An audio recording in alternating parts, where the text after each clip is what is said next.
ദിലീപിനെ പിരിയുന്നത് കയ്യിലൊന്നുമില്ലാതെ. ഇപ്പോൾ ആസ്തി 150 കോടിയോളം. ഒറ്റപ്പടത്തിന് 1.5 കോടി വരെ. മലയാള സിനിമയിലെ ഏറ്റവും പ്രതിഫലമുള്ള നായിക, ചാരത്തിൽ നിന്ന് ഉയർത്തെഴുന്നേറ്റ താരം. രജനിക്കൊപ്പം തമിഴിലും മഞ്ജു വാര്യർ വീണ്ടും വാർത്തകളിൽ.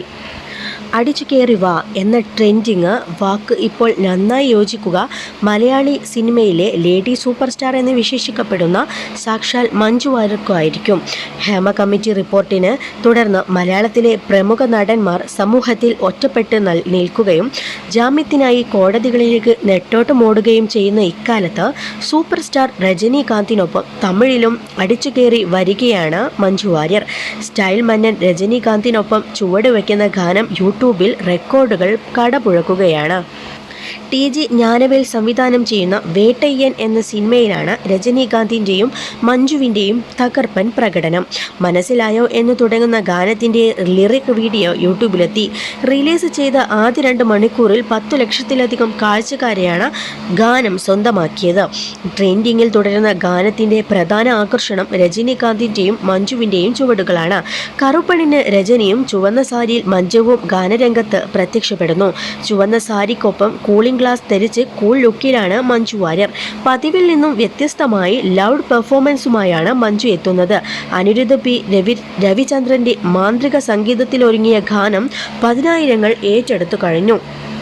ജയിലറിന് ശേഷം അനിരുദ്ധും രജനീകാന്തും ഒന്നിക്കുന്ന ചിത്രമാണ് വേട്ടയ്യൻ. ജയിലറിലെ ഗാനങ്ങൾ പോലെ ഈ ചിത്രത്തിലെ ഗാനങ്ങൾ സമൂഹ മാധ്യമങ്ങളിൽ തരംഗമാകുകയാണ്.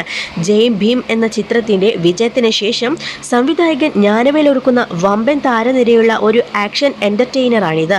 ഒരു റിട്ടയർഡ് പോലീസ് ഓഫീസറുടെ വേഷത്തിലാണ് രജനീകാന്ത് സിനിമയിൽ പ്രത്യക്ഷപ്പെടുന്നത്. 32 വർഷങ്ങൾക്കു ശേഷം അമിതാഭ് ബച്ചനും രജനീകാന്തും ഒരുമിച്ച് അഭിനയിക്കുന്ന ചിത്രം കൂടെയാണ് ഇത്. ഈ പടത്തിലാണ് മഞ്ജു പ്രധാന വേഷത്തിൽ എത്തുന്നത്. ഇതോടെ തമിഴ് ഇൻഡസ്ട്രിയിലും മലയാളത്തിൻ്റെ പ്രിയ നടി താരപദവിയിലേക്ക് ഉയർത്തപ്പെടുമെന്ന് വിലയിരുത്തലുണ്ട്. പ്രമുഖ തമിഴ് ഇംഗ്ലീഷ് മാസികകൾ ഇക്കാര്യം എഴുതി കഴിഞ്ഞു. യഥാർത്ഥ സ്ത്രീ ശക്തിയുടെ പ്രതിനിധിയായിട്ടാണ് അവർ മഞ്ജുവിനെ വിലയിരുത്തുന്നത്. സത്യത്തിൽ ചാരത്തിൽ നിന്ന് ഉയർത്തെഴുന്നേറ്റ താരമാണ് ഇവർ.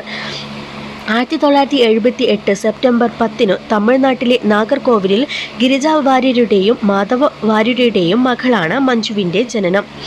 തൃശ്ശൂരിലെ പുള്ളി എന്ന മനോഹര ഗ്രാമമാണ് ശരിക്കും അവരുടെ നാട്. ഒരു സാധാരണ ചിട്ടിക്കമ്പനി ജീവനക്കാരനായിരുന്ന മാധവൻ അദ്ദേഹത്തിൻ്റെ ജോലി ആവശ്യാർത്ഥമാണ് അവർ നാഗർകോവിലിലേക്ക് മാറിയത്. പുള്ളിലേക്കുള്ള മടങ്ങിപ്പോക്കുകളാണ് തൻ്റെ ഊർജമെന്ന് ഒരു അഭിമുഖത്തിൽ മഞ്ജു പറയുന്നു. മാധവൻ എന്ന സാധു മനുഷ്യൻ കണ്ട സ്വപ്നത്തിൻ്റെ പേരാണ് മഞ്ജു വാര്യർ എന്ന് അവർ പറയും. ചേട്ടൻ മധു വാര്യരുമൊത്തുമുള്ള നാഗർകോവിലെ ജീവിതം ഇന്നും മിസ് ചെയ്യുന്നുവെന്ന് മഞ്ജു പലപ്പോഴും പറയാറുണ്ട്. അച്ഛൻ്റെ വിയർപ്പ് തുള്ളികൾ കോർത്തുണ്ടാക്കിയതായിരുന്നു എൻ്റെ ചിലങ്ക എന്ന് മഞ്ജു എഴുതിയത് അതുകൊണ്ടാണ്. നൃത്തം ചെയ്യാൻ ആഗ്രഹിച്ചിട്ടും സാധിക്കാതെ വീട്ടമ്മയിൽ ഒതുങ്ങിപ്പോയ ജീവിതമായിരുന്നു അമ്മയുടേത്. ഗിരിജ വാര്യർ മാതൃഭൂമി ആഴ്ച പതിപ്പിൽ 2 ചെറുകഥകളും എഴുതിയിരുന്നു. പക്ഷേ പിന്നീട് ജീവിത പ്രാരാബ്ധം അവരുടെ ജീവിതം മാറ്റിമറിച്ചു. മകൾക്ക് ചിരിക്കാൻ വേണ്ടി മാധവൻ ഒരുപാട് കരച്ചിലുകൾ ഉള്ളിലൊതുക്കി. തുച്ഛമായ ശമ്പളത്തിൽ നിന്നും മിച്ചം പിടിച്ചാണ് അയാൾ ആ കുടുംബത്തിൻ്റെ ആഗ്രഹങ്ങൾ സാധിച്ചത്.